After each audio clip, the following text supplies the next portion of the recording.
Desde pequena, eu aprendi que o silêncio era mais valioso do que qualquer medalha. Em casa, as paredes tinham o cheiro de ferro e autoridade. As fardas do meu pai penduradas no corredor eram como bandeiras de um país onde eu nunca fui bem-vinda. Eu cresci ouvindo palavras de ordem antes mesmo de aprender a fazer perguntas. Ele era o coronel Álvaro Montenegro, um homem que se confundia com a própria hierarquia, incapaz de separar a mesa de jantar do quartel. Para ele, disciplina era afeto, e rigidez era o único idioma que a família deveria entender. Meu nome, Mariana Montenegro, sempre pareceu um erro entre os filhos do coronel. Eu era a única menina. O irmão mais velho, Augusto, já nascia com o destino traçado. Cadete exemplar, pupilo do pai, herdeiro do orgulho masculino. Eu, por outro lado, era o lembrete incômodo de que o legado podia se fragmentar. Desde cedo, aprendi a abaixar o tom de voz, a esconder o brilho nos olhos, a não ocupar espaço demais. Ele dizia que eu tinha muito sentimento e pouca fibra. Quando tirei a melhor nota da escola, ouvi apenas um resmungo. Nota alta não prova coragem, menina. A infância foi um campo de provas. Cada gesto meu parecia uma afronta à ideia de que mulheres deviam ser decorativas, não decisivas. Quando completei 12 anos, o pai me levou a um desfile militar. Eu me lembro do cheiro de pólvora no ar, do brilho do sol refletindo nas espadas, e do olhar dele, frio, calculado, avaliando cada detalhe como se o mundo inteiro estivesse sob inspeção. Em dado momento, uma mulher de uniforme passou marchando. Ela era major, caminhava com a cabeça erguida, o passo firme, o rosto sereno. Eu não conseguia desviar os olhos dela, e foi exatamente por isso que ouvi o primeiro golpe da sentença que marcaria minha vida. Não se engane, Mariana. Mulheres assim nunca chegam longe, e quando chegam, é porque alguém as carregou até lá. Naquele dia, eu entendi que meu destino seria lutar não apenas por mérito, mas contra o próprio sangue. Cresci sob o som metálico de relógios pontuais, refeições silenciosas e a expectativa invisível de fracassar. Minha mãe, Clara, era o oposto do pai. Suave, resignada, sempre tentando apagar as faíscas antes que virassem incêndio. Quando ele me chamava de decepção, ela apenas abaixava a cabeça e dizia: "Ele só quer o melhor para você." Mas o que ele queria, na verdade, era que eu desaparecesse atrás das sombras dos filhos homens. Aos 17 anos, escrevi uma redação escolar sobre o conceito de lealdade. Falei sobre como a verdadeira lealdade é silenciosa, sobre como servir não é obedecer, é compreender. O texto foi selecionado para uma competição nacional. Lembro-me de correr para casa com o diploma nas mãos, o coração saltando de orgulho. Entreguei o papel a ele. O pai olhou, leu 2 linhas e devolveu. Lealdade é não envergonhar o nome que carrega. Escrever sobre isso não é o mesmo que vivê-lo. Foi quando percebi que a única forma de honrar o sobrenome Montenegro seria reescrevê-lo, do meu jeito. A adolescência foi marcada por tentativas frustradas de aproximação. Nos jantares de família, o pai e meus irmãos falavam sobre exercícios de tiro, manobras, marchas e estratégias. Eu ouvia calada. Quando tentei dar uma opinião certa vez, ele me cortou com um meio sorriso. "Deixa a guerra para quem nasceu para ela." Eu me calei. Mas por dentro, algo começou a se mover. Aos 18, passei no vestibular para engenharia mecânica. Foi minha primeira vitória fora do círculo militar, mas ele não celebrou. Disse que engenharia era profissão de quem gosta de brincar de consertar coisas que outros quebraram. Eu quis dizer que talvez fosse isso mesmo, e que eu estava tentando consertar a mim mesma, mas engoli as palavras. Tudo mudou numa noite abafada de verão, quando ele reuniu os filhos na sala. O assunto era o futuro. Augusto havia sido aprovado na escola preparatória de cadetes. O pai sorria como quem contemplava uma extensão de si mesmo. Quando chegou minha vez, perguntei com a voz firme: "E se eu quiser seguir carreira militar também?" Ele riu. Não foi uma gargalhada alta. Foi um riso baixo, seco, o tipo que pesa mais que um grito. "Você? Na farda? Nem o regulamento aguentaria." A partir daquela noite, o riso dele virou o som que mais me impulsionava. Comecei a correr todos os dias antes do amanhecer. Fiz flexões até os braços queimarem. Estudei regulamentos, estratégias, táticas. Quando minha mãe dormia, eu lia biografias de mulheres que quebraram barreiras no exército, na marinha, na aeronáutica. Passei meses preparando minha inscrição para a Academia Militar das Agulhas Negras. No dia em que levei o formulário para casa, o pai olhou e disse apenas: "Você vai passar vergonha nacional." Eu assinei assim mesmo. A notícia da aprovação chegou numa manhã chuvosa. O envelope carimbado trazia meu nome completo: Mariana Clara Montenegro, convocada para a Academia Militar das Agulhas Negras. Minhas mãos tremiam. Fui até a sala, onde ele lia o jornal. Coloquei o envelope sobre a mesa. Ele ergueu os olhos, leu as primeiras linhas e disse: "Parabéns. Agora verá o que é disciplina de verdade. Mas não espere ajuda minha." Eu não esperava. Na noite anterior à viagem, encontrei minha mãe chorando baixinho na cozinha. Ela me abraçou e sussurrou: "Ele não sabe amar do jeito certo, mas te respeita, mesmo que nunca diga." Eu quis acreditar. Saí de casa com uma mala simples, uma foto dela dobrada no bolso e uma sensação estranha de que eu estava cruzando não apenas um portão de quartel, mas a fronteira entre quem eu era e quem precisaria ser. No ônibus para Resende, enquanto o sol nascia por trás das montanhas, eu olhei pela janela e percebi que o medo havia ficado para trás, junto com aquela casa que nunca foi lar. Na bagagem, além das roupas, levei uma única promessa silenciosa. Um dia, o nome Montenegro não seria lembrado pelo coronel. Seria lembrado por mim. A partir dali, cada passo que dei carregava o peso de um sobrenome que um dia me negou. Eu ainda não sabia, mas aquele peso seria o mesmo que me faria voar. A lembrança do primeiro dia na academia ainda vive em mim como um corte limpo, frio, que nunca cicatrizou de todo. O portão de ferro, as botas batendo em ritmo exato, o som metálico das ordens ecoando entre os prédios. Eu estava ali, de pé, entre dezenas de novos cadetes, com o cabelo preso num coque apertado e a mochila pesando mais pelas expectativas do que pelo conteúdo. Alguns olhavam para mim com curiosidade, outros com deboche.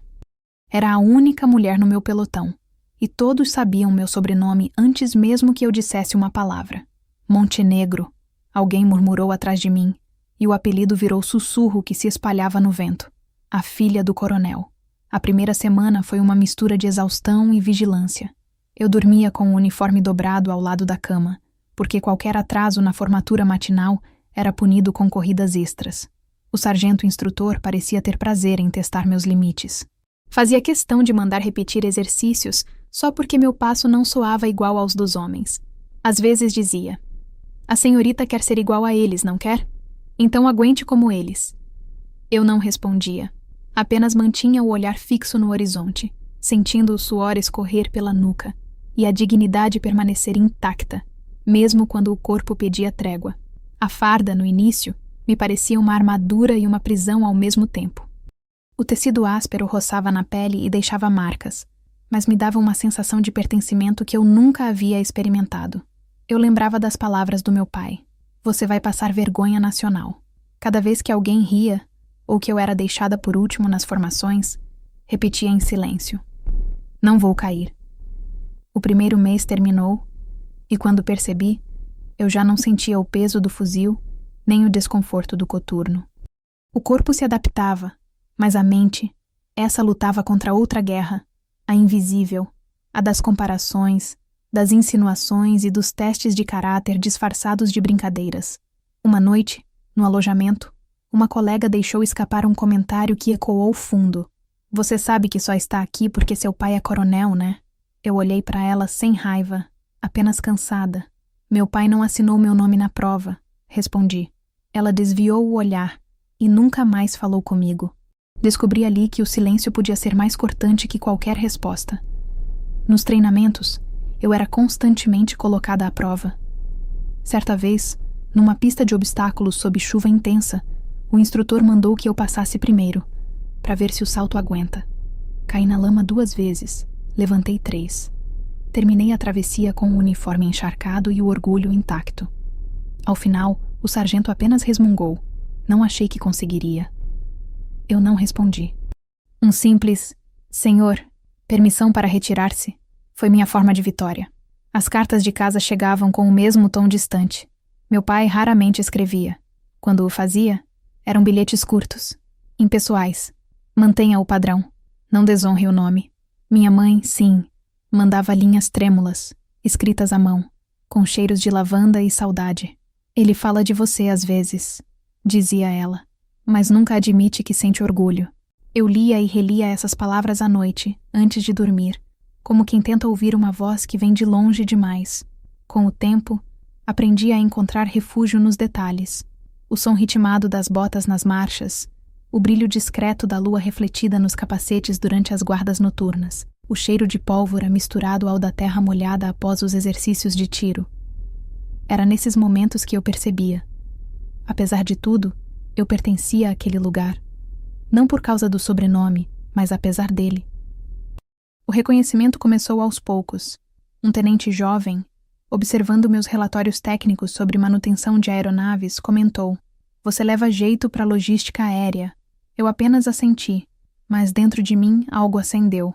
Era a primeira vez que alguém via mérito, não sangue.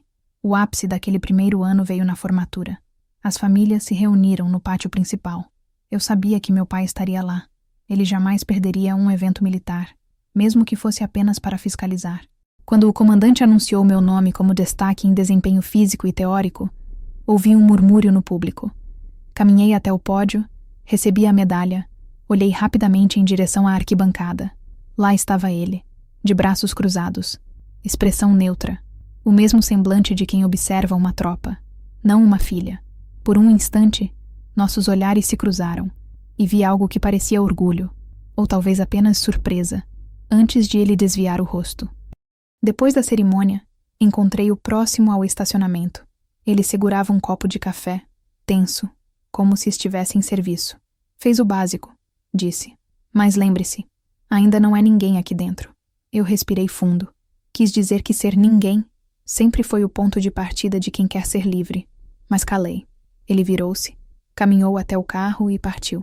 Fiquei ali, parada, com a medalha fria na mão, sentindo o eco de suas palavras se misturar ao barulho distante das turbinas. Os anos seguintes foram uma mistura de rotina e resistência. Eu me tornei especialista em aviação logística, uma área que poucos compreendiam, mas que sustentava toda a operação aérea. Enquanto os outros buscavam comando e visibilidade, eu preferia os bastidores, os cálculos, os gráficos, as planilhas, os mapas de suprimento. Era ali, entre números e esquemas, que eu encontrava o que o pai nunca me ofereceu: coerência. Uma noite, durante um treinamento avançado de navegação, sofri um pequeno acidente de queda em pista molhada. Rompi um ligamento do joelho. O médico sugeriu afastamento temporário. Passei semanas no alojamento, andando com muletas, ouvindo risadas disfarçadas dos colegas que diziam: "Viu? O corpo não aguenta."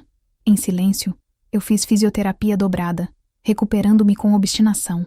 Voltei às atividades antes do prazo, sem fanfarras nem comunicados. Apenas apareci no treino seguinte, pronta. Quando o instrutor me viu, balançou a cabeça e disse baixo: "A senhorita tem mais fibra do que muito homem aqui." Eu não respondi, mas aquele foi o primeiro elogio sincero que recebi em anos. Havia, contudo, algo que ainda me corroía.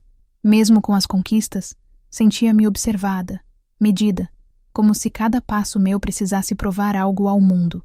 Em cada formatura, cada missão, eu procurava inconscientemente o olhar do pai e, invariavelmente, encontrava apenas o vazio da indiferença.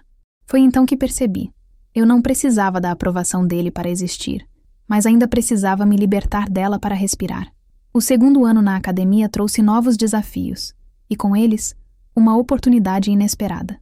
Um grupo de oficiais estrangeiros visitaria a base, e eu fui escolhida para compor a equipe de apoio logístico. Foi minha primeira vez perto de um general internacional. Um homem calmo, observador, que me fez perguntas técnicas com genuíno interesse. "Você pretende continuar na aviação?" perguntou ele. Eu respondi: "Pretendo construir o que ainda não existe." Ele riu e disse: "Então você vai longe." Eu não sabia que aquele diálogo, aparentemente simples, mudaria meu destino anos depois. Ao fim daquele ciclo, fui promovida. Na cerimônia, o comandante, homem duro e justo, apertou minha mão e disse: "Montenegro, seu sobrenome não lhe deu nada, mas talvez agora você comece a dar significado a ele." Guardei essas palavras como quem guarda uma bússola. Na noite da promoção, Sentei na cama do alojamento e tirei a farda pela primeira vez sem sentir dor. Toquei o tecido dobrado no colo, senti o peso leve dos anos de silêncio, o gosto metálico da vitória sem testemunhas. Eu não era mais uma menina tentando provar algo ao pai. Eu era uma mulher aprendendo que às vezes é no campo de batalha que a gente descobre o próprio nome. Ainda demoraria anos para que o mundo me olhasse sem ver a sombra dele, mas a semente já estava plantada. Eu apenas não imaginava que um dia o mesmo sobrenome que ele usou para me diminuir seria anunciado por generais de outros países, e que a taça de champanhe em suas mãos quebraria no exato momento em que ele percebesse que a decepção havia aprendido a voar. O terceiro ano na academia foi o ponto em que o corpo já tinha aprendido a suportar, mas a alma começava a pedir respostas.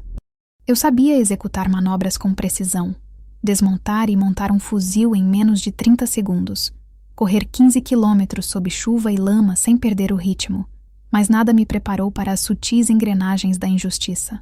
A guerra mais silenciosa que eu enfrentei não foi contra inimigos armados, e sim contra olhares, rumores e expectativas moldadas por décadas de tradição masculina. O sobrenome Montenegro continuava sendo tanto escudo quanto armadilha. Quando eu acertava, diziam que era privilégio de sangue. Quando eu falhava, repetiam que o coronel devia estar envergonhado. Eu me tornei uma personagem dentro da própria instituição.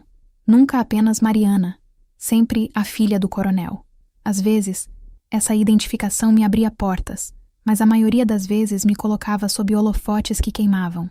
E eu, acostumada ao silêncio, fui aprendendo a andar nas sombras.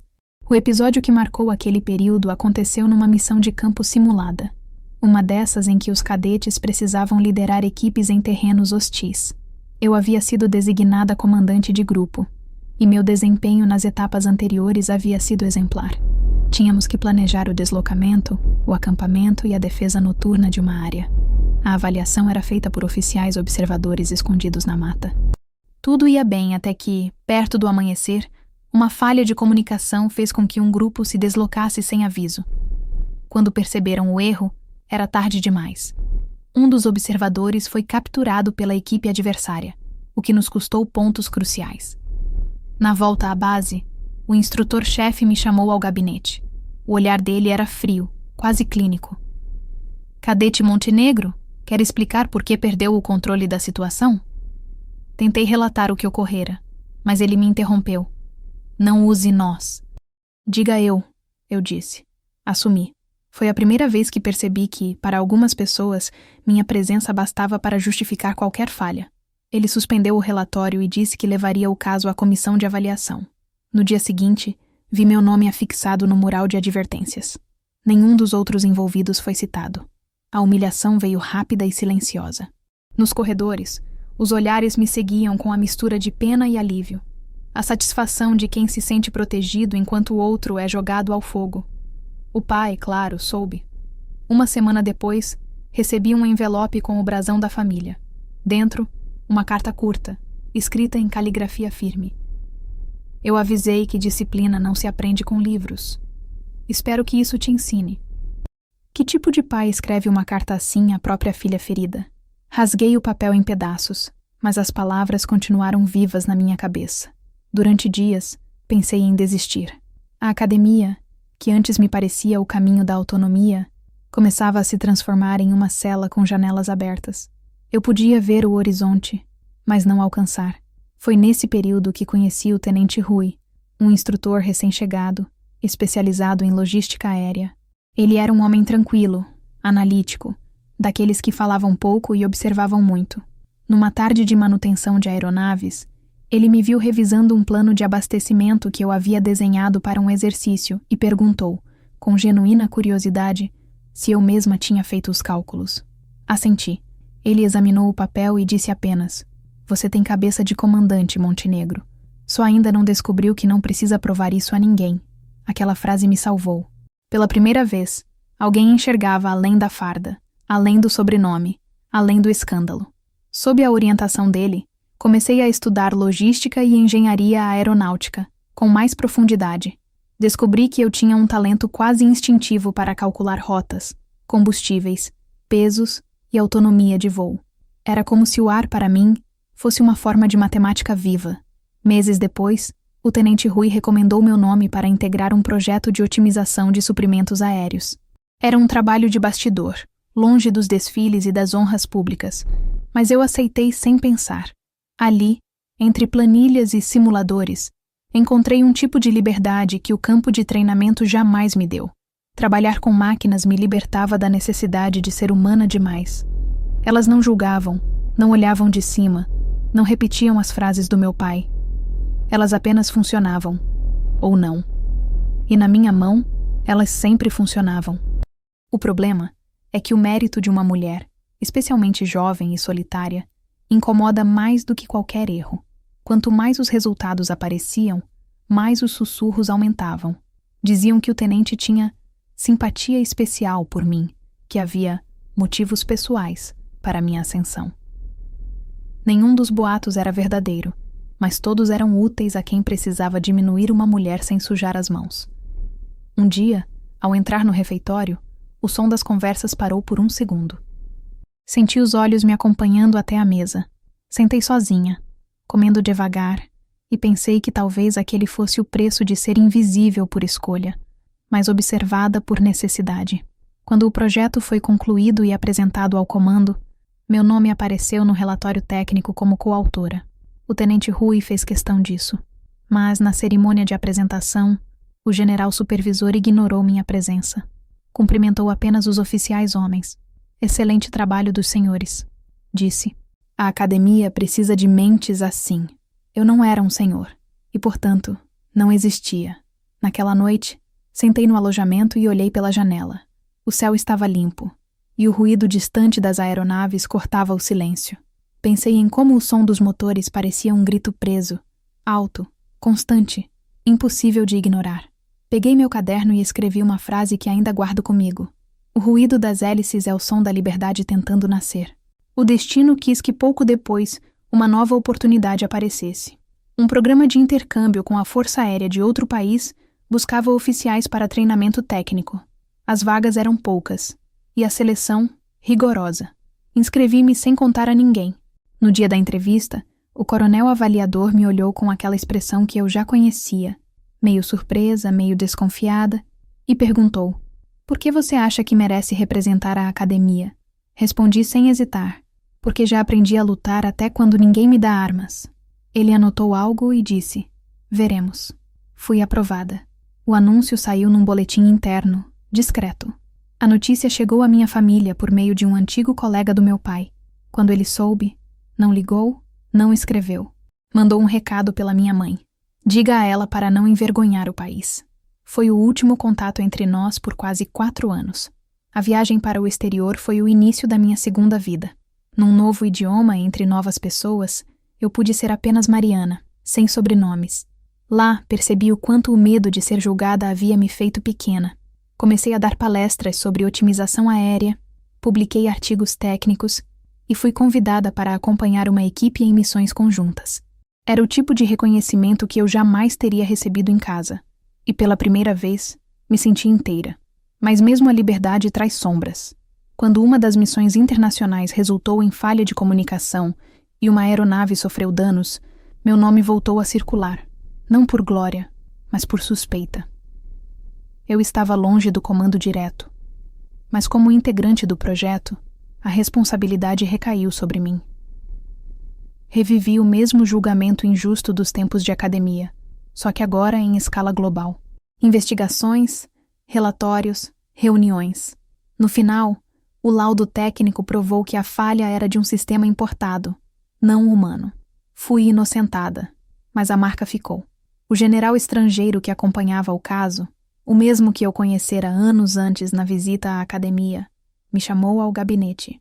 Ele olhou para mim com expressão grave e disse: "No fim, o que define um oficial não é o erro que comete, mas a dignidade com que suporta ser acusado injustamente." Aquilo me atingiu mais fundo do que qualquer sentença. Ele me ofereceu uma posição no Departamento de Desenvolvimento Aéreo Internacional. Aceitei. Foi ali, naquele novo posto, que as feridas começaram a fechar. Não porque deixaram de doer, mas porque deixaram de sangrar em silêncio. Eu compreendi finalmente que a maior vitória de uma mulher como eu não é provar que pode ser melhor que os homens, e sim viver sem precisar provar nada a ninguém. Ainda assim, havia um nó que eu não conseguia desatar: meu pai. Eu podia conquistar o mundo inteiro, mas o silêncio dele continuava sendo o barulho de fundo da minha vida. Até o dia em que, anos depois, eu voltaria ao Brasil com a patente no peito e um jato sob meu comando. E, sem saber, ele se tornaria espectador da reviravolta que ele mesmo semeou. O retorno ao Brasil após a experiência internacional deveria ter sido um recomeço, mas eu o encarei como encerramento. Voltar era aceitar que ainda havia algo inacabado, uma ferida aberta em casa, no país, na farda. Quando pisei novamente em solo brasileiro, o ar parecia mais denso, o sol mais agressivo, como se o próprio chão me testasse. Eu trazia na bagagem um currículo impecável, uma patente respeitável, cartas de recomendação de generais estrangeiros. E mesmo assim, bastou um olhar atravessado de um superior para me lembrar de que, ali, meu sobrenome ainda vinha antes do meu mérito. A primeira semana de readaptação foi burocrática. Entrevistas, designações, relatórios. Eu tentava manter a compostura enquanto percebia que a instituição que eu havia deixado anos antes pouco tinha mudado. Havia novos rostos, novos programas, mas a estrutura de poder era a mesma, sólida, masculina, hierárquica, impermeável à mudança. O general que supervisionava minha reintegração me recebeu com formalidade e um sorriso protocolar. Capitã Montenegro, bem-vinda de volta. A Força Aérea precisa de gente técnica como a senhora. Só cuidado para não querer reformar o céu de uma vez. Eu sorri de leve, fingindo não entender o aviso disfarçado. Fui designada para um setor administrativo em Brasília, distante do campo de voo. O cargo soava importante no papel, mas na prática era uma forma elegante de me manter longe de decisões reais. Eu passava os dias revisando planilhas de suprimentos e relatórios de manutenção, enquanto do outro lado das janelas, os aviões decolavam e pousavam em rotinas que pareciam zombar da minha imobilidade. À noite, sozinha no alojamento, eu tirava as botas e sentia o peso da terra sob os pés. O que antes era orgulho, agora parecia exílio disfarçado de função. Foi nesse período que recebi o primeiro convite para palestrar sobre logística aérea em um evento internacional no Chile. Aceitei sem pensar. A viagem reacendeu algo em mim.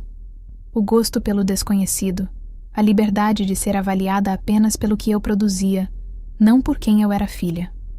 Lá, reencontrei colegas da missão anterior e percebi que meu nome, Mariana Montenegro, havia se tornado sinônimo de competência. Era como se, fora das fronteiras do país, o sobrenome não fosse um fardo, mas uma credencial. Voltei da viagem decidida a me afastar de vez do ambiente que me sufocava. Solicitei transferência para uma base afastada no interior, responsável por operações logísticas e manutenção de aeronaves de médio porte. Muitos viram o pedido como retrocesso, mas eu sabia o que estava fazendo. Queria o silêncio. Queria o anonimato. Queria ver até onde eu poderia ir sem que ninguém pronunciasse o nome do meu pai antes do meu. A base de Campo Dourado ficava a mais de 1.000 quilômetros de Brasília. Era uma estrutura modesta, cercada por campos abertos e montanhas.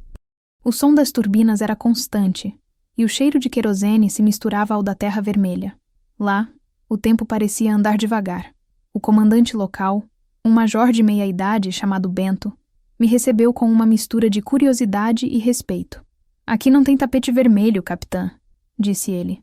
"Mas tem céu aberto", respondi. O que eu mais precisava era de horizonte. Os primeiros meses foram de adaptação. A rotina era intensa, mas menos política. Pela primeira vez, eu sentia que o trabalho falava mais alto que as intrigas. Aos poucos, fui conquistando espaço, não com discursos, mas com resultados. Reestruturei o sistema de logística de peças, reduzi o tempo de manutenção das aeronaves em 23% e otimizei a distribuição de combustível entre as bases de apoio. O comandante Bento me chamava de a mulher que fez o tempo andar mais rápido. Nas noites silenciosas, sentada no alojamento, eu estudava. Fiz especializações à distância, cursos de engenharia avançada e comecei a escrever artigos sobre otimização de rotas aéreas. Minha vida social era mínima, mas a solidão não me incomodava. Pela primeira vez, eu sentia paz. Foi nessa fase que conheci um grupo de civis que prestava serviços de consultoria tecnológica para a Força Aérea. Entre eles estava Rafael, um engenheiro discreto e de fala mansa, especializado em softwares de navegação. Começamos a trabalhar juntos em um projeto para digitalizar os relatórios de voo. Ele me tratava com uma naturalidade que eu não estava acostumada. Não me via como mulher em ambiente militar, nem como filha de ninguém, apenas como parceira de projeto. As conversas sobre algoritmos se transformaram em trocas sobre música, literatura e, aos poucos, sobre vida. Quando percebi, estávamos dividindo cafés e silêncios com a intimidade de quem não precisa fingir. Não era romance de farda nem distração de solidão. Era algo mais leve, humano. Ele dizia que eu falava com as máquinas como quem acalmava feras. E eu ria, dizendo que talvez fosse porque aprendi a sobreviver entre monstros. Nos fins de semana, às vezes caminhávamos até um ponto alto da base, de onde era possível ver o pôr do sol se dissolvendo nas montanhas. Certa vez, ele me perguntou: "Você não sente falta da sua família?" Eu hesitei. Sinto falta do que nunca tive. É diferente. Ele não insistiu. Ficamos em silêncio, observando o céu que começava a se apagar. O projeto conjunto com Rafael chamou a atenção de superiores em Brasília. Recebemos elogios formais, convites para apresentar o sistema em outras bases e, eventualmente, uma proposta de expansão internacional. Mas, com os holofotes, vieram as sombras. Rumores começaram a circular. Diziam que eu estava me envolvendo com um civil para avançar na carreira, que o mérito do projeto era dele, não meu. Foi como um eco dos velhos tempos, o mesmo veneno, só com novas vozes. O comandante Bento, sempre leal, me chamou ao gabinete e disse com cuidado: "Não dê ouvidos. Aqui todo mundo sabe quem faz o trabalho pesado." Eu agradeci, mas por dentro, algo se rompeu. Percebi que, por mais longe que eu fosse, a desconfiança sempre me seguiria. Eu podia ser perfeita, e ainda assim, alguém diria que só cheguei lá porque alguém me carregou. Pouco tempo depois, Rafael recebeu uma proposta para trabalhar em uma empresa privada de tecnologia aeronáutica. Ele me convidou a participar, oferecendo sociedade. A ideia era desenvolver uma startup focada em sistemas de navegação inteligente. Pensei por semanas. Deixar o serviço ativo era quase um sacrilégio. Mas havia uma parte de mim que queria respirar fora da farda, construir algo que fosse só meu. Enviei o pedido de desligamento. O documento subiu pelos canais oficiais, e as reações foram previsíveis. Alguns me chamaram de ingrata, outros de covarde. "Está jogando fora uma carreira que muitos dariam tudo para ter", disse um coronel. Eu apenas respondi: "Estou escolhendo uma vida que ninguém pode me tirar." A despedida da base foi silenciosa. Nenhum discurso, nenhuma cerimônia. Apenas um aperto de mão firme do comandante Bento e um "Boa sorte, capitã. O céu ainda é seu." Guardei aquela frase como promessa. Com as economias acumuladas, os prêmios por mérito e parte dos rendimentos de Rafael, investimos tudo na criação da empresa. No começo, trabalhávamos em um pequeno hangar alugado. As noites eram longas, os recursos escassos, mas a liberdade era absoluta.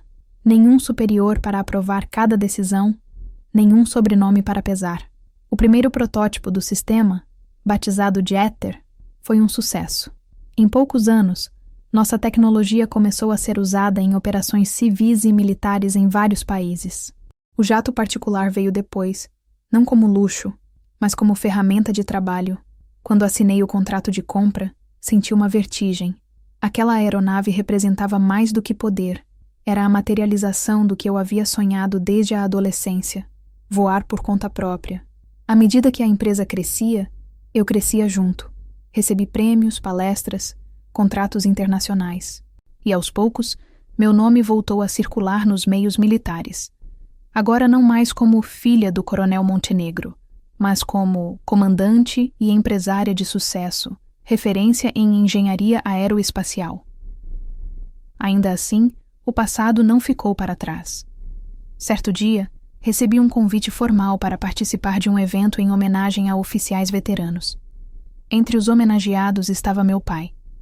No rodapé do convite, Meu nome aparecia como palestrante principal. Sorri. O destino, às vezes, tem o senso de ironia de um roteirista silencioso. Aquele seria o reencontro que mudaria tudo.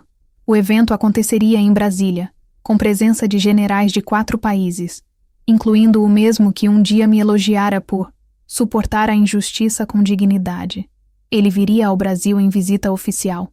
Aceitei o convite, não por vingança, mas por encerramento. Eu sabia que o homem que um dia me chamou de decepção estaria lá, entre taças de champanhe e sorrisos protocolares. E eu sabia também que dessa vez não haveria cartas, nem silêncios, nem humilhações. Haveria apenas fatos.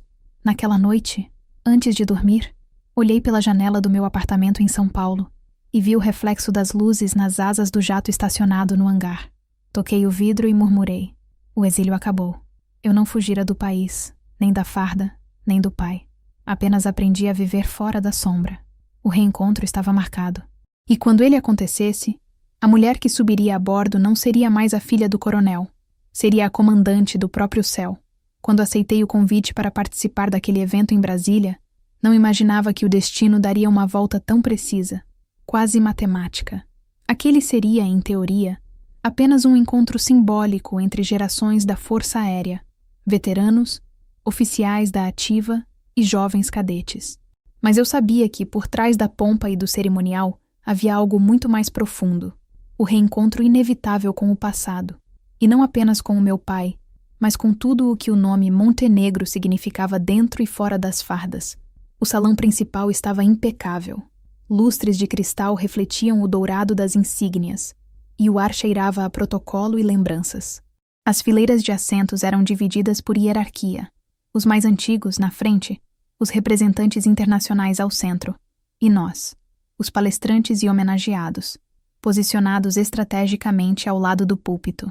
Eu usava um terno azul escuro, discreto, mas perfeitamente cortado.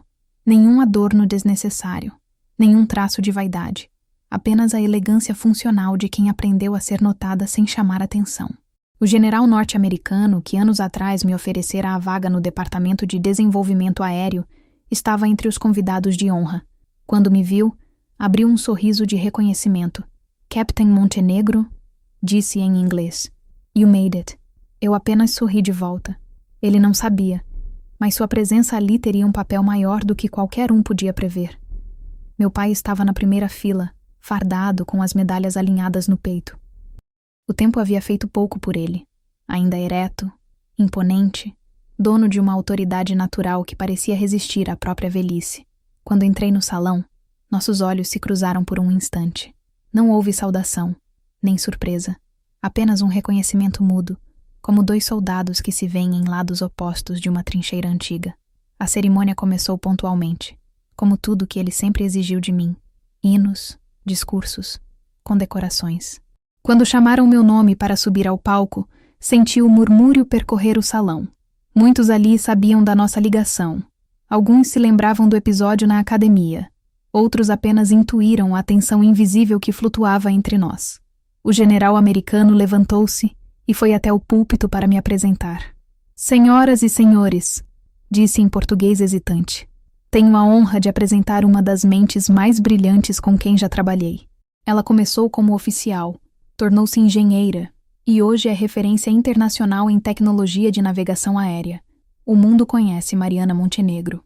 Enquanto ele falava, percebi o movimento contido na plateia, o som de copos repousando sobre as mesas, o tilintar de condecorações, o silêncio de quem percebe que há algo acontecendo que transcende o cerimonial. Quando terminei meu discurso, aplausos se espalharam pelo salão, mas meu olhar procurou apenas um ponto fixo, a expressão inalterada do meu pai, imóvel, como se tentasse assimilar o que ouvia. No final do evento, houve um coquetel restrito. Era o tipo de ambiente que eu costumava evitar. Gente poderosa falando baixo, alianças sendo costuradas entre taças e sorrisos. Mas aquela noite seria diferente. Eu precisava estar ali. Quando o general americano se aproximou, trouxe consigo um pequeno grupo de oficiais estrangeiros e um civil que parecia assessorar a delegação. Conversamos sobre avanços tecnológicos e o impacto da inteligência artificial na aviação militar, Foi então que ele disse algo que mudou tudo. Estamos formando uma força de cooperação internacional, um braço de pesquisa avançada em mobilidade aérea. Queremos você como chefe técnica. E não como militar, mas como parceira. Demorei alguns segundos para processar. Parceira. Não subordinada, não assistente. Parceira.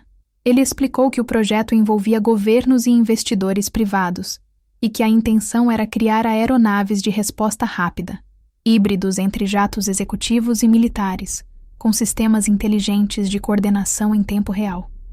O convite era claro: liderar a equipe, com autonomia total. Minha primeira reação foi a do instinto treinado: analisar riscos, calcular consequências, medir terreno. O projeto significava renunciar à carreira pública de vez.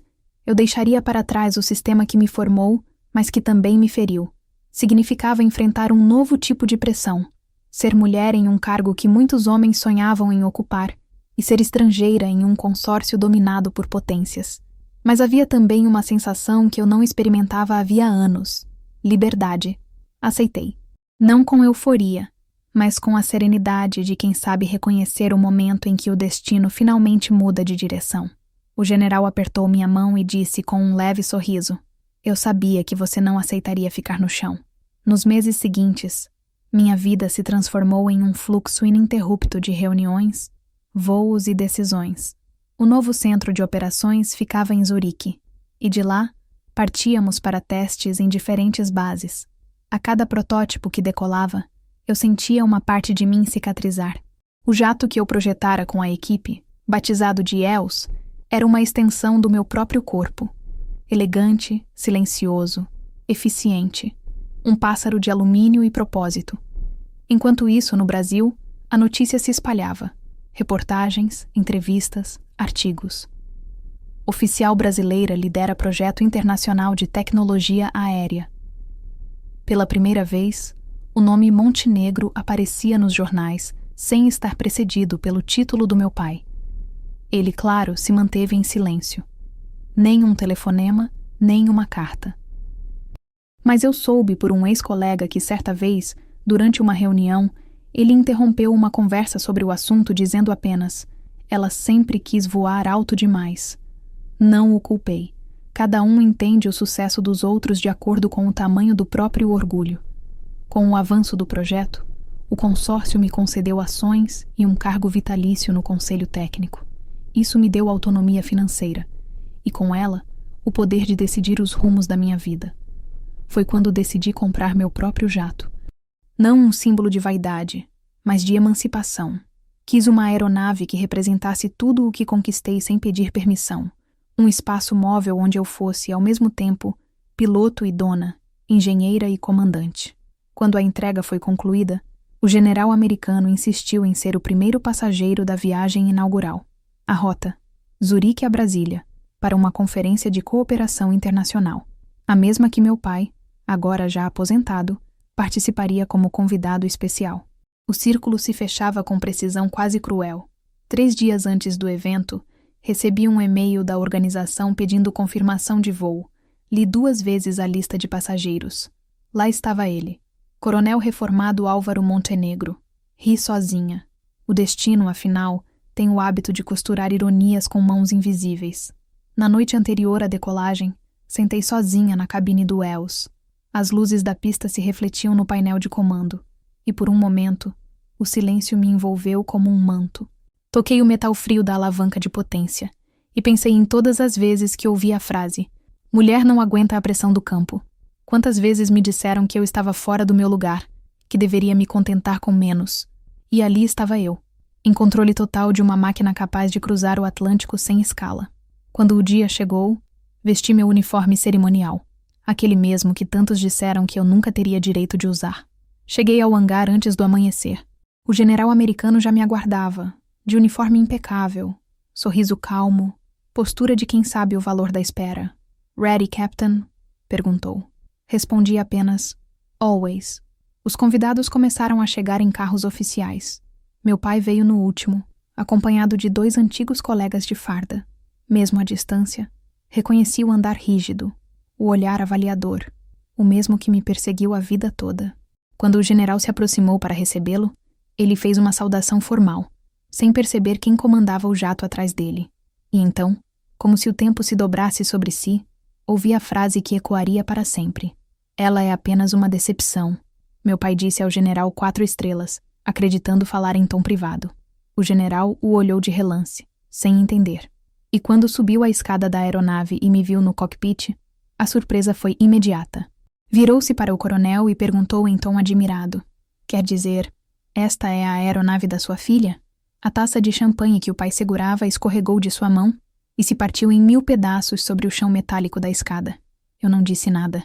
Apenas ajustei o microfone, anunciei os procedimentos de decolagem, e enquanto o jato começava a se mover, olhei pelo espelho retrovisor e vi pela primeira vez o homem que me fez duvidar de mim parecer pequeno, muito pequeno. O Wells cortou o céu com suavidade. O som dos motores encheu a cabine como um hino particular. E quando o general, já acomodado, elogiou a precisão do voo, limitei-me a responder. A precisão vem de anos de treinamento e de silêncio. Aquele voo foi mais do que uma viagem. Foi a materialização de um ciclo que começava a se fechar. Eu não buscava mais aprovação. Eu buscava testemunhas. E naquele momento, eu tinha ambas. Ainda não era o fim da história, mas era o início da reviravolta. O momento em que o silêncio da filha se tornava o som de um motor rasgando o céu e o sobrenome Montenegro, finalmente, passava a significar algo que nem o pai poderia controlar: liberdade. A decolagem terminou com um silêncio tão absoluto que até o som dos motores parecia respeitar. O Wills cruzou o céu brasileiro como uma flecha de prata, refletindo o amanhecer nas asas largas. Do cockpit, eu via o horizonte se abrir e se fechar diante de mim, como se o próprio tempo estivesse respirando comigo. O general, sentado na poltrona principal, observava o painel com fascínio técnico, fazendo perguntas pontuais sobre o desempenho da aeronave. Meu pai, no entanto, permanecia imóvel, com o olhar fixo na janela, tentando processar o que acabara de acontecer. Durante todo o voo, não houve palavra entre nós. Nenhuma. E, paradoxalmente, foi a conversa mais honesta que já tivemos.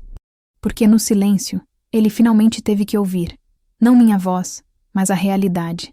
Aquela aeronave, aquele título, aquele voo, eram meus, conquistados com a mesma disciplina que ele sempre exigiu, mas sem precisar da permissão dele. Quando pousamos em Brasília, o general pediu para apertar minha mão antes de descer. Capitã Montenegro, disse ele, em português arrastado. Sua precisão é impecável. A força aérea do seu país deve se orgulhar de tê-la como filha.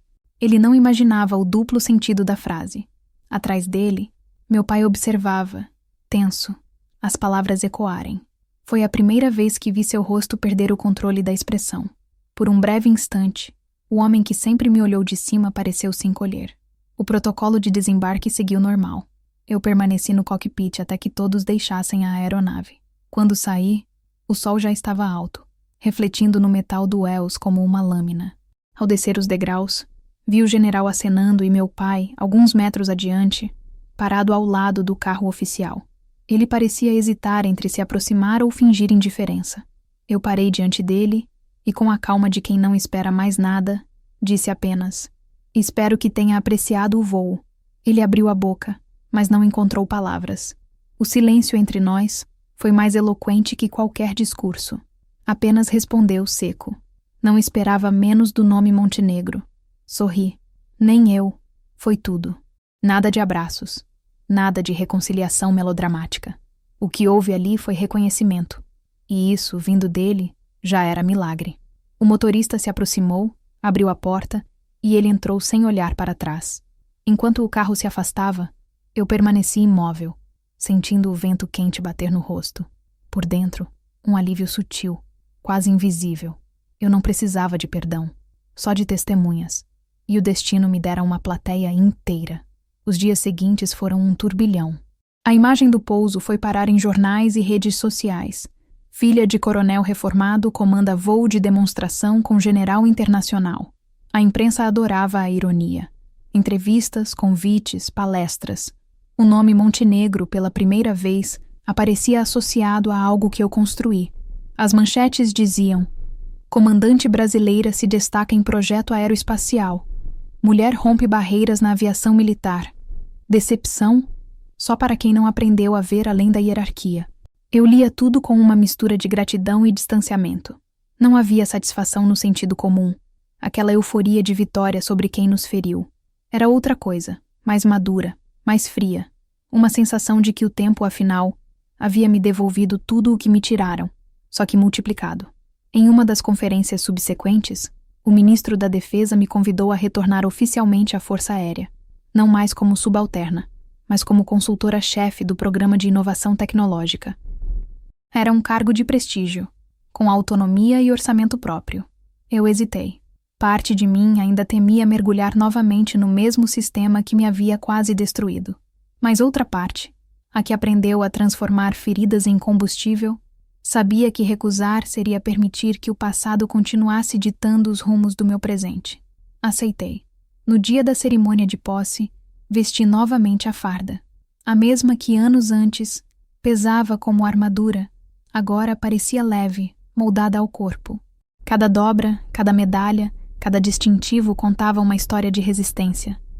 Ao me olhar no espelho, vi uma mulher que finalmente cabia dentro do próprio uniforme. O auditório estava lotado. Generais, oficiais, engenheiros, repórteres. O ministro me apresentou com pompa.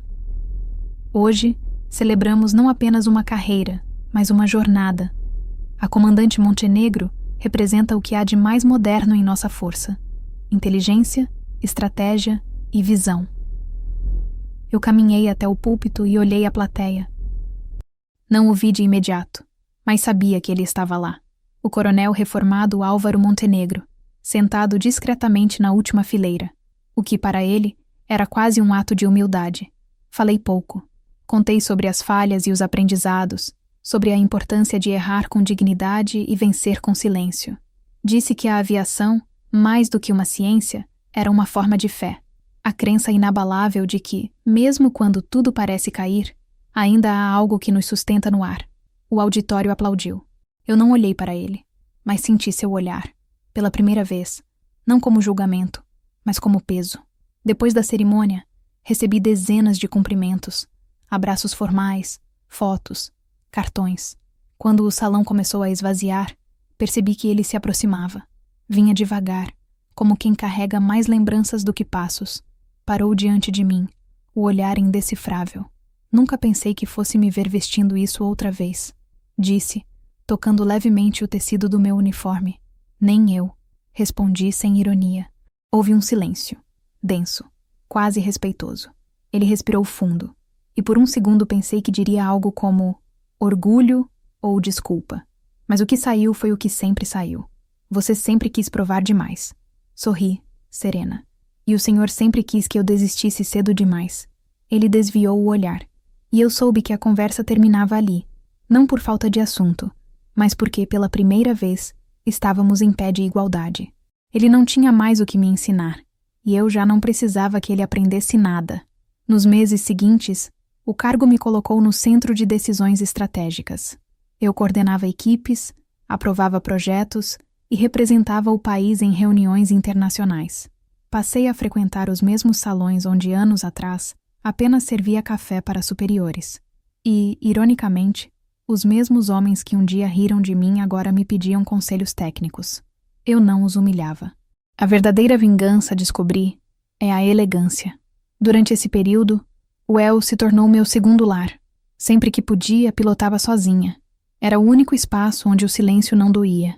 Ali, dentro da cabine, cercada pelo som dos instrumentos, eu me lembrava de tudo o que precisei abandonar para chegar ali.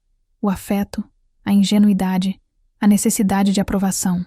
Às vezes, durante voos noturnos, eu desligava o piloto automático por alguns minutos, apenas para sentir o controle total nas mãos. A sensação era indescritível. O corpo imóvel, o mundo inteiro em movimento. Certa noite, após um voo de teste sobre o litoral, recebi uma mensagem inesperada. Era da minha mãe. Fazia meses que não nos falávamos. Seu pai está diferente, dizia o texto. Mais quieto. Acho que finalmente entendeu. Respondi apenas com um coração, não por perdão, mas por gratidão à vida por ainda me permitir escolher o silêncio certo. Na semana seguinte, fui convidada para participar de uma cerimônia de cooperação entre o governo e empresas privadas de tecnologia. O general americano estaria presente novamente, junto de autoridades civis. Seria um marco para uma aviação nacional. Quando cheguei ao local, notei o olhar do público sobre mim, não de dúvida, mas de admiração. E entre tantos rostos, novamente o vi. Meu pai, dessa vez sem farda, vestindo terno simples, sentado discretamente. Quando subimos ao palco para assinar o acordo, o general voltou-se para a plateia e, sorrindo, disse algo que se tornaria manchete no dia seguinte. Hoje, eu não vejo uma mulher nem uma oficial. Eu vejo o futuro. Os aplausos foram imediatos. Eu apenas assinei o documento e, antes de me retirar, deixei o microfone ligado por um segundo a mais do que o necessário. Por muitos anos disseram que eu não tinha espaço neste mundo. Hoje, percebo que o mundo é grande demais para caber nos limites que tentaram me impor. Naquela noite, meu pai me esperou na saída, sob o vento frio de Brasília. Quando me viu, tirou o boné e disse: "Você fala bem." Eu ri. Aprendi com o senhor. Só que aprendi a falar de outro jeito. Ele assentiu. E pela primeira vez, não houve antagonismo. Apenas dois sobreviventes do mesmo silêncio, dividindo o mesmo ar. Eu sabia que dali em diante, a história mudaria de tom. A vingança já estava completa, mas a justiça emocional ainda estava em curso. O passado agora não me perseguia mais. Ele apenas me seguia de longe, como um velho fantasma cansado. O uniforme, que antes me pesava como condenação, agora era a minha segunda pele. Eu não o vestia para provar nada, mas porque finalmente pertencia a ele.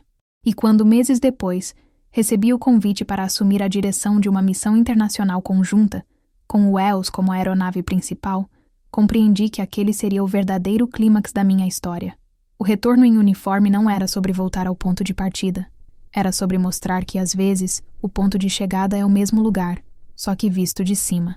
O convite chegou em um envelope branco, sem brasão, sem selo de pompa. Apenas meu nome, digitado com a sobriedade que os militares reservam para assuntos sérios.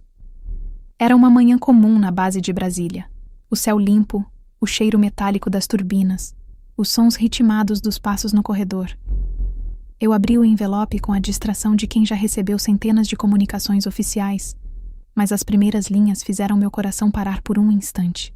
O Alto Comando Internacional da Força de Cooperação Aérea me convocava para chefiar a missão de demonstração do novo programa de aviação estratégica, em parceria com o consórcio europeu, do qual eu havia sido uma das idealizadoras. A operação seria de exibição pública, uma demonstração de integração tecnológica entre forças aliadas, com um voo inaugural e apresentação da nova aeronave de comando avançado. O ELS, claro. O jato que eu havia ajudado a projetar, pilotado, testado e finalmente colocado em operação conjunta. Havia apenas um detalhe. A lista de convidados incluía oficiais veteranos homenageados pela contribuição histórica à aviação. Entre eles, o coronel reformado Álvaro Montenegro. A ironia era quase poética. A mulher que um dia ele chamara de Decepção, agora seria responsável por conduzir a aeronave principal de uma operação internacional em solo brasileiro, com generais, ministros e o próprio pai na plateia. Aquilo não era um convite. Era uma convocação simbólica do destino. Passei o dia em silêncio. Relembrei os anos de aprendizado, os erros, o isolamento, os olhares que me mediram e me diminuíram. Pensei nas palavras dele. Você sempre quis provar demais. Talvez ele tivesse razão. Eu quis provar sim, mas não a ele, a mim. E de alguma forma, aquele voo representaria a prova final de que, ao contrário do que ele acreditava, eu não havia nascido para seguir ordens. Havia nascido para redesenhar o mapa. Os preparativos começaram de imediato. O ELS passaria por uma revisão minuciosa, e eu mesma fiz questão de supervisionar cada detalhe. Combustível, calibragem dos sensores, software de controle, estabilidade de voo. Não porque duvidasse da equipe, mas porque aquela aeronave era mais que uma máquina. Era a tradução física da minha biografia. Cada porca apertada, cada circuito alinhado era um lembrete de onde vim, de quanto sangrei, de quanto suportei. Nos dias que antecederam a demonstração, a base aérea se transformou em um palco. Montaram arquibancadas para convidados, camarotes de imprensa, estruturas para recepção diplomática. A presença de delegações estrangeiras exigia uma coreografia impecável. Nada podia dar errado. E no centro de tudo, meu nome, Comandante Mariana Montenegro, chefe de operação. Os jornais noticiaram o evento com entusiasmo. A brasileira que reconectou o céu e o chão, dizia uma manchete. De volta à base que a formou, agora no comando absoluto. Meu telefone não parava. Repórteres, produtores, oficiais, colegas de infância, todos queriam uma declaração, uma lembrança, uma frase. Eu não dei nenhuma. Fiquei em silêncio, estudando as rotas, revisando o plano de voo, me preparando como se fosse a primeira missão da vida. O reconhecimento público, eu sabia, era apenas o reflexo tardio de um esforço que o mundo ignorou quando mais doeu. Na noite anterior à cerimônia, caminhei sozinha pelo hangar vazio. O Eus repousava sob a luz amarelada, imenso, silencioso, quase vivo. Toquei a fuselagem, senti o frio do metal sob a ponta dos dedos e murmurei: amanhã, você não será só uma aeronave, será a minha voz. Fechei os olhos e imaginei o dia seguinte. O som das câmeras, as luzes, o público, o olhar inevitável de meu pai. Não havia medo. Havia serenidade. O amanhecer chegou sem aviso. Brasília acordou com o céu limpo, o tipo de azul que parece ter sido lavado durante a madrugada. As arquibancadas começaram a se encher cedo. Oficiais com uniformes impecáveis, civis de terno escuro, generais de diferentes países, jornalistas. Eu caminhei até a área de preparação acompanhada de 2 auxiliares, o uniforme branco e azul perfeitamente alinhado, o cabelo preso com precisão militar. O general americano, agora reformado, estava entre os convidados de honra.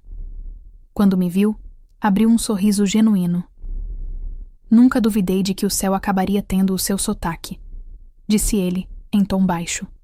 O protocolo previa uma breve cerimônia antes do voo, discurso do ministro, agradecimentos, e então o momento simbólico em que a comandante responsável seria apresentada aos convidados.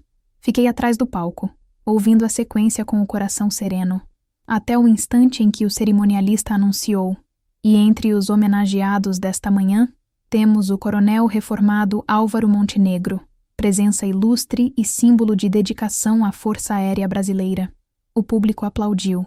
Eu o vi subir lentamente, apoiado em uma bengala discreta, o corpo ainda firme, a expressão inalterada.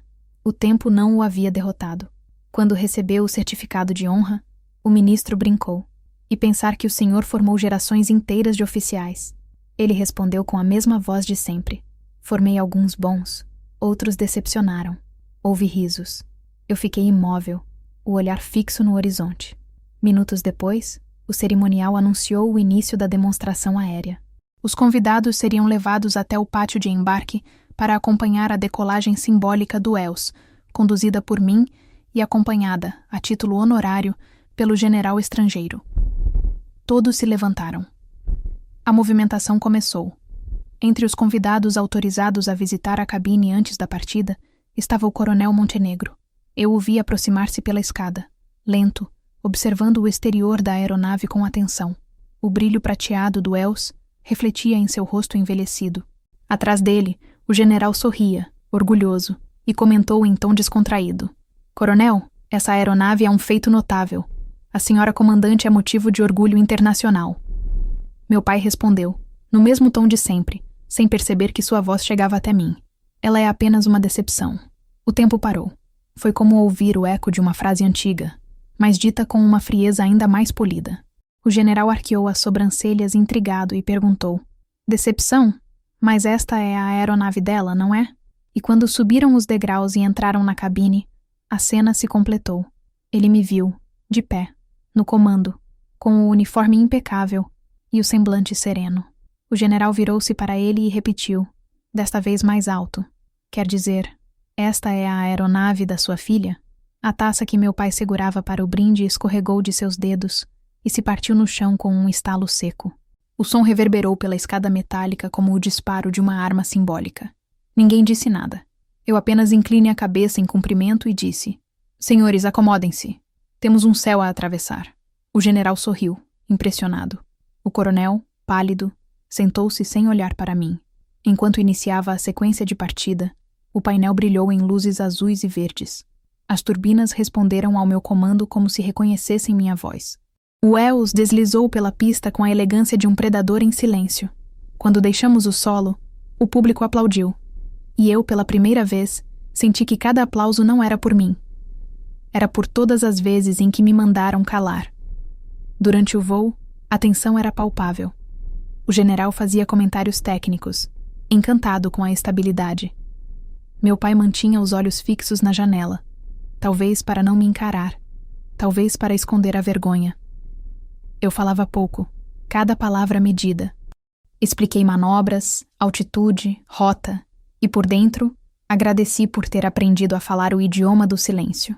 Ao pousarmos, a multidão recebeu o jato com aplausos. Câmeras, flashes, bandeiras. O ministro da Defesa, sorridente, declarou diante da imprensa: Hoje, a Força Aérea Brasileira não apenas demonstrou tecnologia, mas provou que o talento não tem gênero, nem fronteira. Os generais estrangeiros cumprimentaram meu pai, parabenizando-o pela filha. E ele, visivelmente desconcertado, limitou-se a responder: Ela sempre foi determinada. A cena rodou o país. As imagens do coronel com a taça quebrada viralizaram. Manchetes, memes, entrevistas. O momento em que o orgulho encontrou a realidade, dizia um jornalista. Eu, como sempre, fiquei em silêncio. Recusei convites para comentar, evitei declarações. O vídeo falava por si.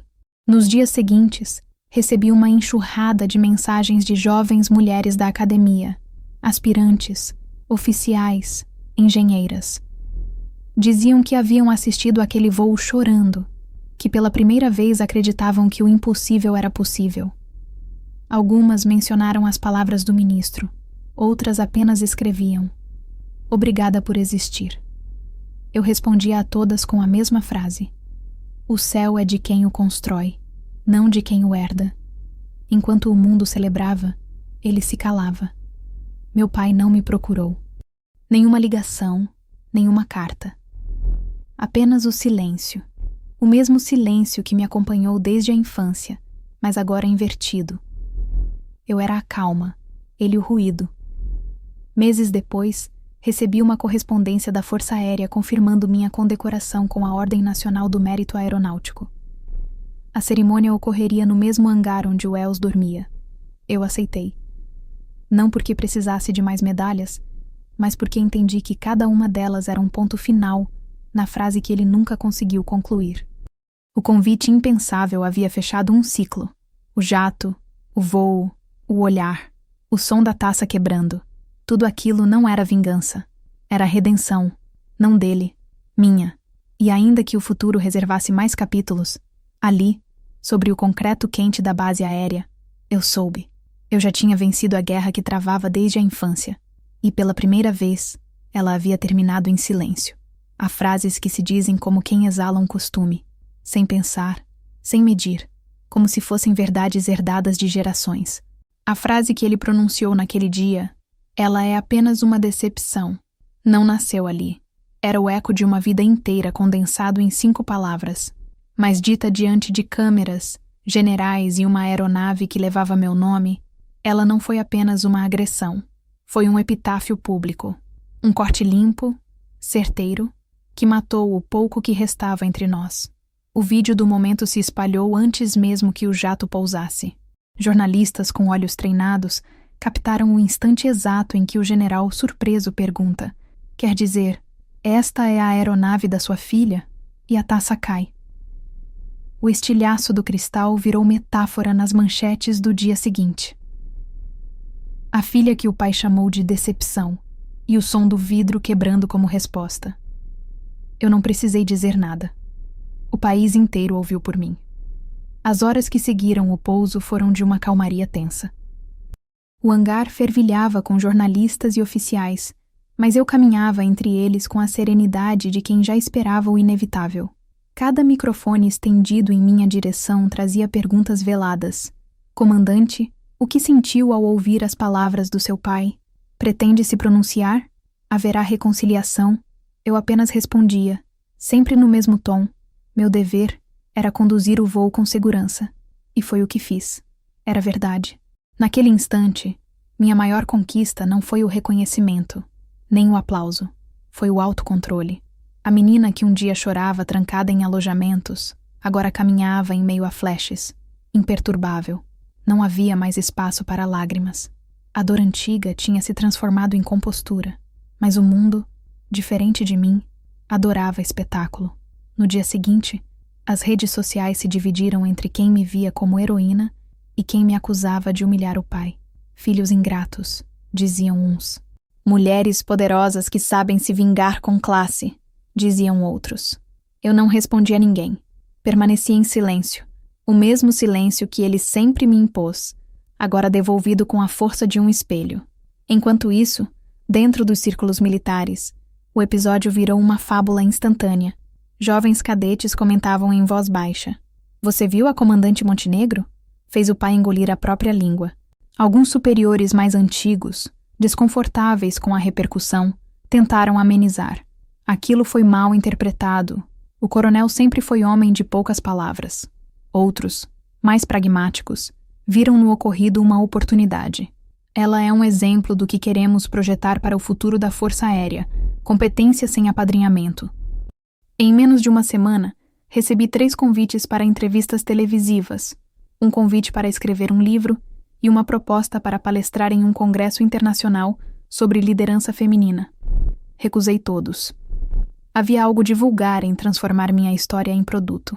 Eu não queria ser inspiração. Eu queria continuar sendo quem sempre fui, profissional. O barulho da fama era apenas outra forma de prisão. Meu pai, por outro lado, desapareceu do radar.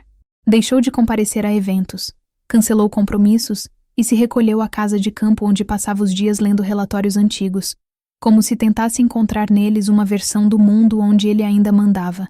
Minha mãe me ligou 2 vezes naquele mês. Disse que ele não dormia direito, que assistia ao vídeo do voo repetidamente, em silêncio. Talvez agora ele entenda, ela sussurrou. Eu não quis alimentar esperança. Alguns homens preferem quebrar o espelho a admitir o próprio reflexo, respondi. Apesar da aparente tranquilidade, algo dentro de mim também começou a se mover. Uma espécie de inquietação. Não raiva, mas lucidez. Eu percebi que o sucesso público não apaga a dor privada, apenas a reconfigura. A humilhação que ele tentou me impor por toda a vida agora voltava a ele em forma de admiração alheia. E isso, paradoxalmente, me entristecia. Eu não queria vê-lo pequeno. Queria tê-lo visto humano. Na base aérea, o episódio virou símbolo. O ELS passou a ser conhecido informalmente como a Aeronave da Redenção. Novos cadetes pediam para tirar fotos ao lado do jato. Havia uma aura quase mítica em torno da imagem da filha que fez o pai abaixar os olhos. E embora o orgulho institucional fosse grande, eu sentia o peso de algo maior. A responsabilidade de não permitir que minha história fosse reduzida a uma vingança. Durante uma coletiva de imprensa sobre o programa aeroespacial, um repórter insistiu. Comandante, o que a senhora diria para o coronel Montenegro se o tivesse à sua frente agora? Olhei para a plateia de câmeras e respondi. Calma. Diria que aprendi a voar com o peso do silêncio nas costas. E que, às vezes, é esse peso que nos ensina a decolar. A frase correu o mundo. Foi citada em artigos, documentários, palestras. Transformou-se em lema motivacional sem que eu quisesse. Eu assistia a tudo à distância, com a estranha sensação de que minha voz já não me pertencia. Enquanto isso, o general americano, aquele que testemunhou o momento da taça quebrada, enviou uma carta manuscrita, que guardo até hoje. Ele escreveu: Mariana, não se iluda com o aplauso. O ruído das palmas é o mesmo das hélices, forte, mas passageiro. O que permanece é a direção que você escolhe seguir quando o som se apaga. Aquelas palavras me reconectaram ao essencial. Voltei a pilotar com frequência.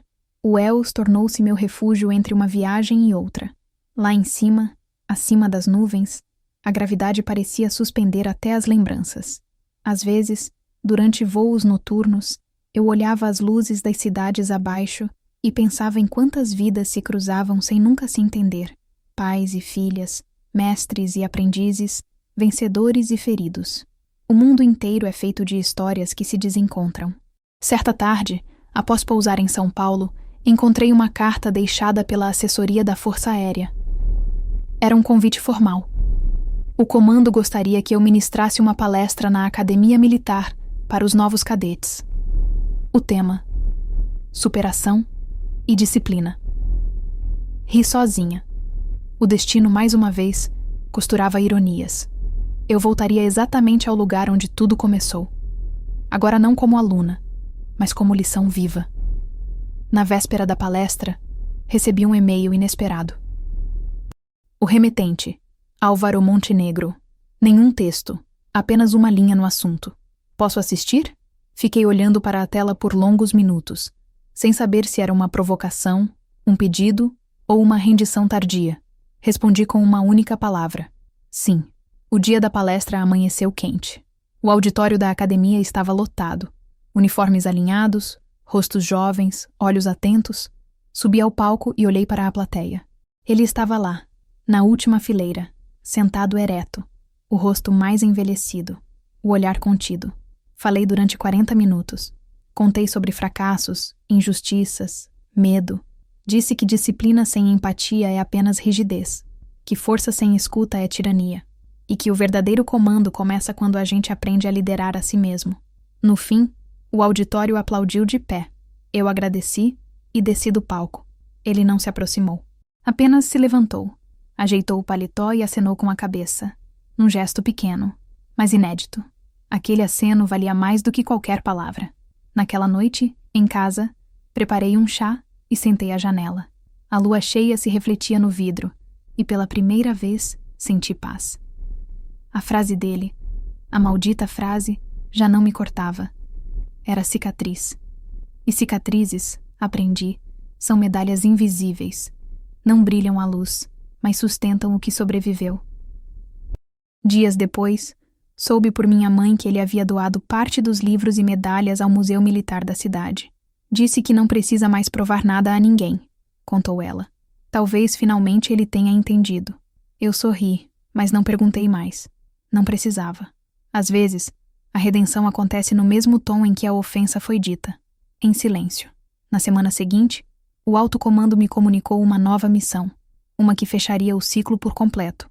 Eu representaria o Brasil em uma operação de demonstração aérea conjunta entre países aliados, com o EOS como aeronave principal e o general americano novamente a bordo.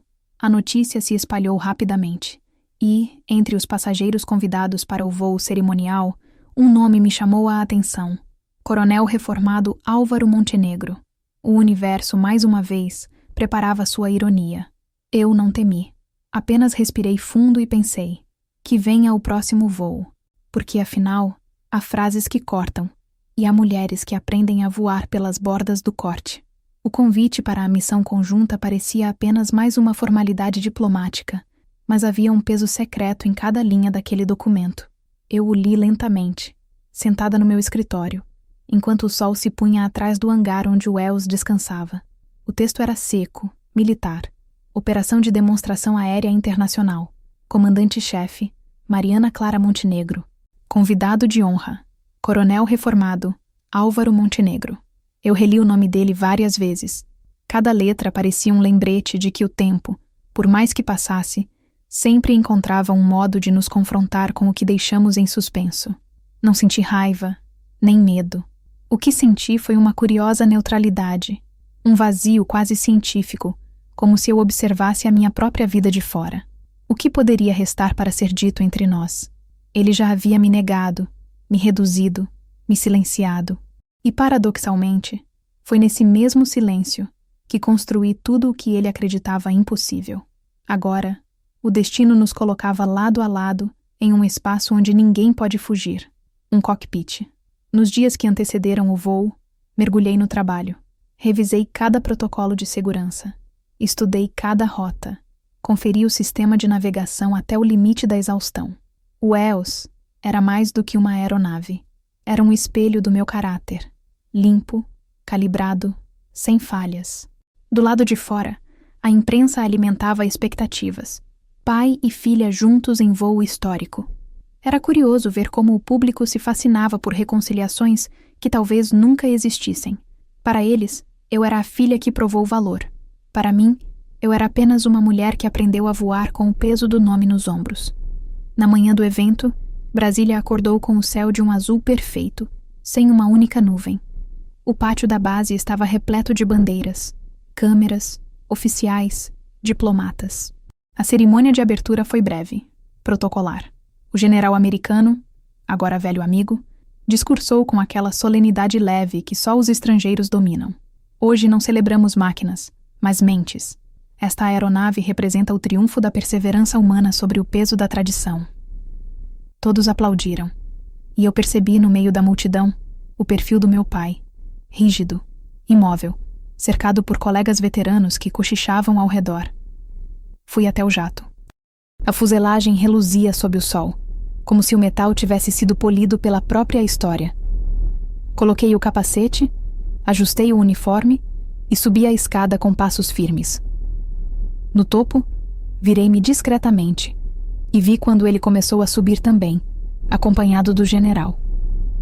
O som de seus passos na escada metálica me pareceu familiar.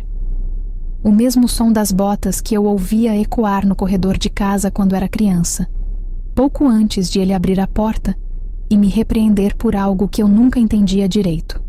O tempo muda tudo, menos os ruídos que nos marcam. Quando ele entrou na cabine, o ambiente se encheu de uma tensão quase palpável. O general cumprimentou-me com entusiasmo, falando algo sobre honra e orgulho nacional. Meu pai permaneceu calado, apenas assentiu e se sentou no assento lateral, observando cada movimento meu com o olhar clínico de quem avalia uma manobra. Ajustei o painel, comuniquei o controle de torre e pedi autorização para decolar. Autorizada, comandante Montenegro, respondeu a voz do operador. Foi então que ouvi o ruído das hélices ganhando potência, o ronco familiar crescendo sob meus pés, e senti o corpo do jato começar a vibrar. O Els avançou pela pista, e por um breve instante, olhei de relance para o espelho que refletia o interior da cabine. Ele me observava.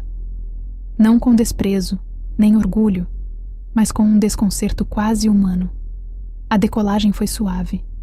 O céu se abriu diante de nós como uma promessa antiga. Brasília se tornou um desenho distante sob as nuvens.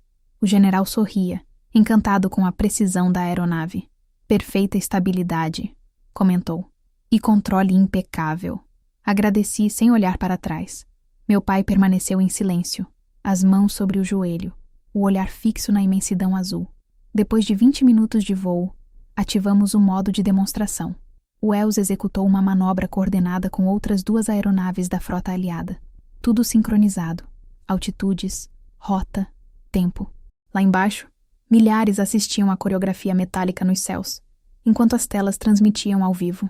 Era como se cada movimento contasse a história da minha vida, convertida em linhas de trajetória. No meio da operação, o general pediu para se dirigir brevemente ao público pelo sistema de comunicação da cabine. Senhoras e senhores, disse ele com o microfone aberto, o que vocês veem hoje é o resultado de anos de dedicação. Esta aeronave foi concebida, projetada e comandada por uma mulher que representa o futuro da aviação mundial. Pausa. E é uma honra compartilhar este voo com o homem que um dia a ensinou o significado da disciplina. A frase pairou no ar, como um presente que também era uma provocação. Eu olhei de relance e vi o rosto de meu pai endurecer. Ele se virou levemente para mim e disse, em tom baixo, quase imperceptível: eu nunca te ensinei disciplina. Ensinei a suportar. Respirei fundo e respondi sem emoção. E foi isso que me fez chegar até aqui. O general, alheio ao diálogo, continuava explicando detalhes técnicos aos espectadores. Eu mantive as mãos firmes no comando, ajustando a altitude. Lá fora, o sol refletia no casco da aeronave, criando faixas de luz dourada que entravam pela cabine. Tudo era harmonia, exceto dentro de mim, onde o passado e o presente se chocavam em silêncio. Durante o retorno, quando o controle autorizou o pouso, percebi que ele estava me observando novamente. O olhar não era o do coronel. Era o de um homem velho diante de algo que não compreendia mais. Talvez fosse respeito, talvez apenas cansaço. O jato tocou a pista com precisão milimétrica. Nenhum sobressalto, nenhuma falha. A multidão irrompeu em aplausos do lado de fora. Eu tirei o capacete e permaneci ali por alguns segundos, respirando o cheiro metálico do cockpit. Missão concluída, comuniquei pelo rádio. O general bateu palmas empolgado. Brilhante, comandante. Meu pai não disse nada. Apenas se levantou, hesitante, e ficou de pé atrás de mim. Eu senti sua presença. Densa, antiga, carregada de tudo o que nunca foi dito. Quando me virei, ele parecia prestes a falar, mas a voz falhou. Apenas me entregou algo pequeno, uma insígnia antiga, de metal gasto, com o brasão da Força Aérea.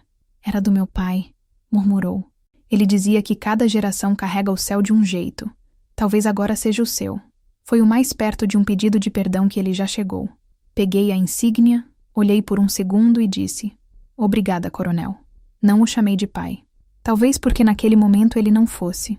Era apenas um homem aprendendo a se despedir da própria sombra. Descemos juntos.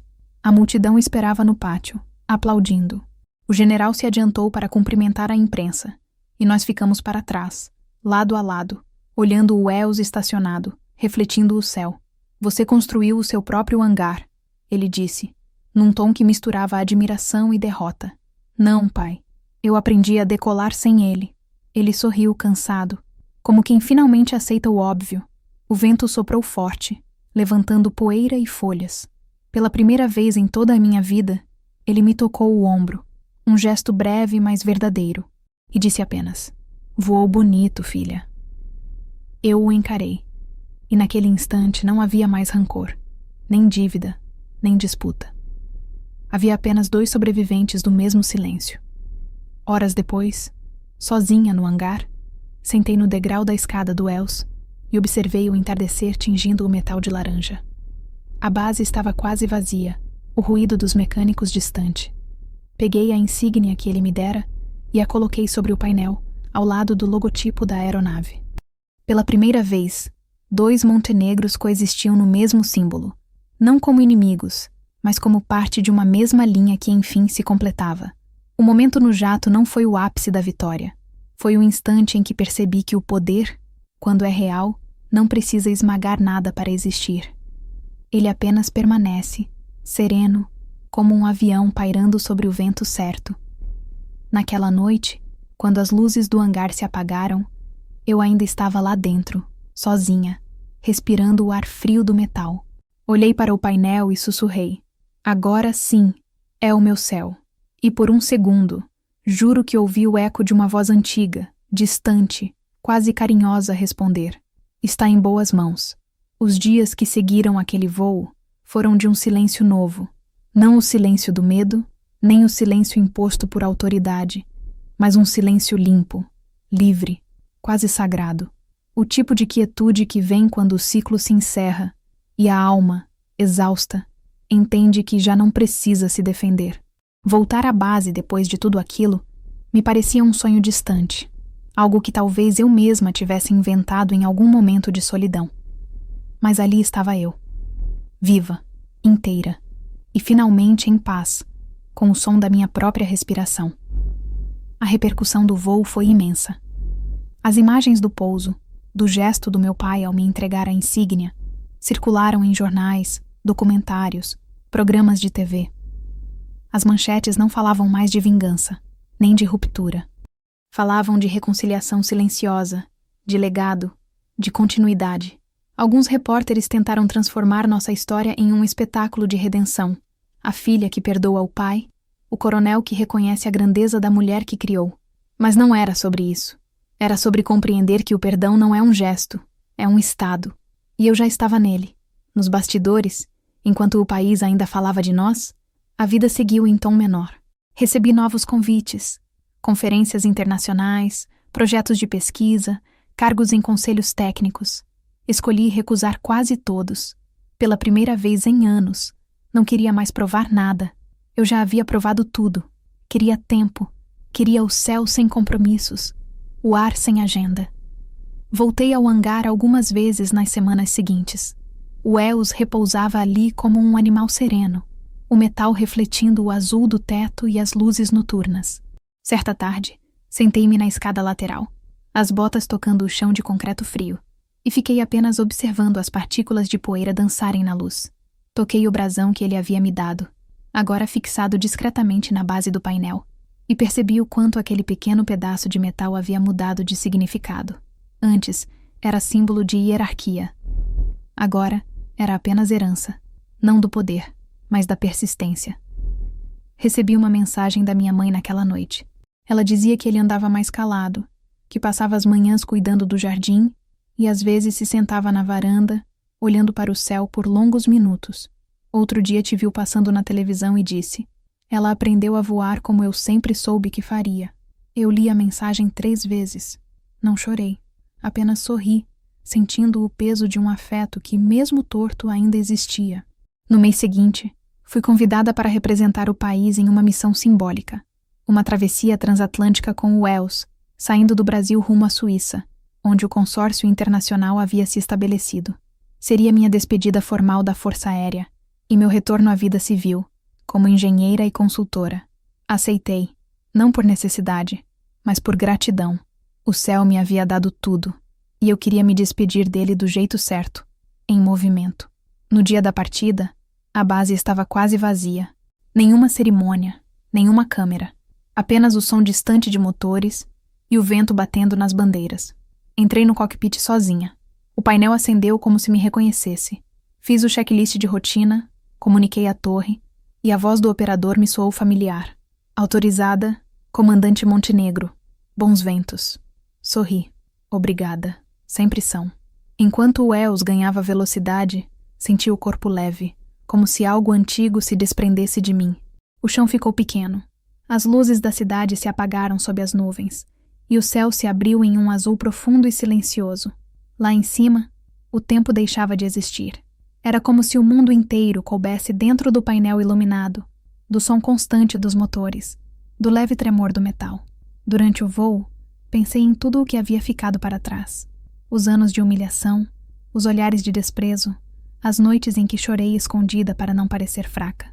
Pensei nos momentos em que quase desisti, nas vezes em que quis provar meu valor apenas para ser aceita. Percebi com clareza o quanto o desejo de aprovação é uma forma sofisticada de aprisionamento. Passei metade da vida tentando ser vista, e a outra metade aprendendo a desaparecer com elegância. A certa altura, sobre o Atlântico, o crepúsculo começou a se formar.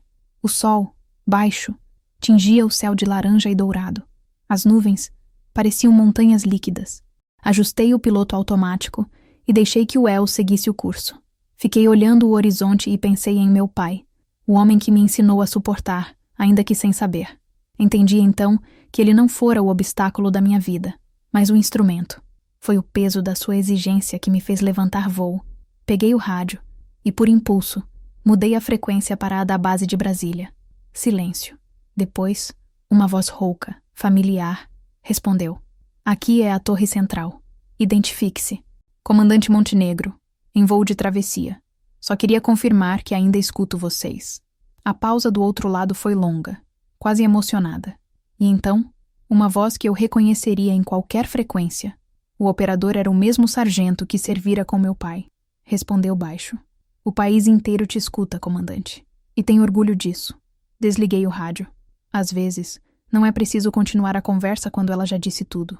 Horas depois, quando avistei as luzes de Zurique ao longe, senti uma calma profunda. Pousei o Wells com a delicadeza de quem encerra um capítulo. O pessoal da equipe técnica me esperava com bandeiras e cumprimentos formais, mas eu não quis discursos. Pedi apenas alguns minutos sozinha com a aeronave.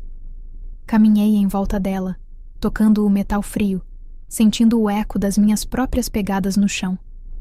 Depois entrei novamente, sentei no cockpit e fiquei ali, em silêncio. Peguei o diário de bordo e escrevi: há quem procure o céu para escapar. Eu procurei para voltar. Fechei o caderno e respirei fundo. Lá fora, o vento sussurrava entre os hangares. O cheiro de combustível misturado com ar frio me trouxe uma lembrança antiga. A primeira vez que pilotei, ainda cadete, tremendo de medo, e ouvi a voz dele no rádio dizendo: mantenha a altitude, Montenegro. O resto, o vento faz.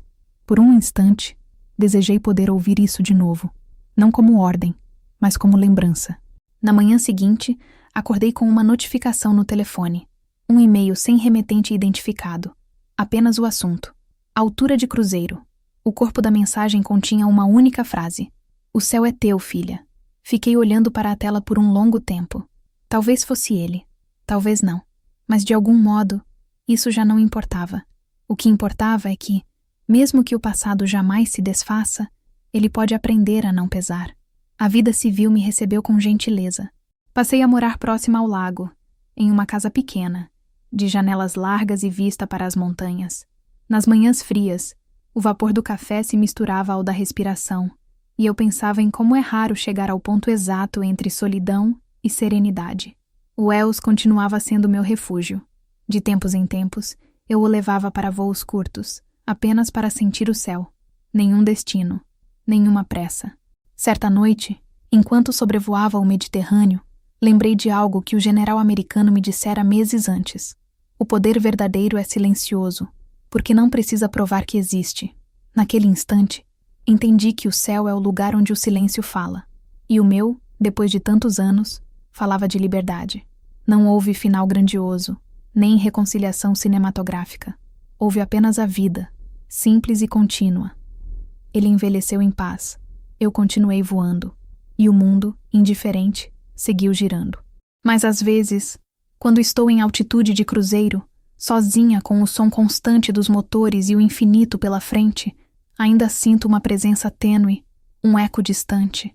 E penso que talvez o amor, quando amadurece, não precise mais de perdão. Precisa apenas de espaço. E é isso que o céu me deu. Quando alguém me pergunta hoje quem eu sou, não digo engenheira, nem comandante, nem filha de coronel. Digo apenas, sou aquela que aprendeu a fazer do vento um lar, porque no fim, não foi ele quem me ensinou a voar, nem a força, nem o general. Foi o silêncio, aquele mesmo que um dia me feriu, que agora me embala em cada voo. E toda vez que cruzo o horizonte e vejo o mundo lá embaixo, pequeno, distante, eu sorrio e penso, o céu sempre foi a minha resposta.